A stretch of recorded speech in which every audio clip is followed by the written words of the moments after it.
مایوس مت ہوں، اللہ سب سے زیادہ مایوس کن لمحات میں امید بھیجتا ہے۔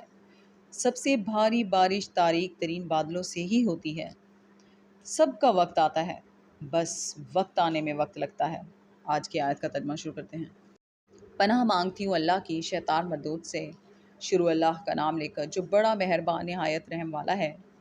انہوں نے کہا کہ شعیب، تمہاری بہت سی باتیں ہماری سمجھ میں نہیں آتی، اور ہم دیکھتے ہیں کہ تم ہم میں کمزور بھی ہو، اور اگر تمہارے بھائی نہ ہوتے تو ہم تم کو سنسار کر دیتے، اور تم ہم پر کسی طرح بھی غالب نہیں ہو۔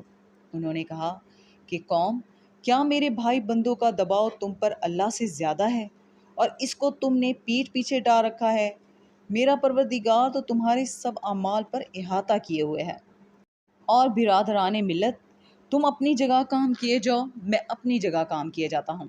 تم کو عنقریب معلوم ہو جائے گا کہ رسوا کرنے والا عذاب کس پر آتا ہے، اور جھوٹا کون ہے۔ اور تم بھی انتظار کرو، میں بھی تمہارے ساتھ انتظار کرتا ہوں۔ اور جب ہمارا حکم آ پہنچا تو ہم نے شعیب کو اور جو لوگ ان کے ساتھ ایمان لائے تھے ان کو تو اپنی رحمت سے بچا لیا، اور جو ظالم تھے ان کو چنگھاڑ نے آ دبوچا، تو وہ اپنے گھروں میں اوندھے پڑے رہ گئے، گویا ان میں کبھی بسے ہی نہ تھے۔ سن رکھو کہ مدین پر ویسی ہی پھٹکار ہے جیسی سمود پر پھٹکار تھی۔ صدق اللہ العظیم۔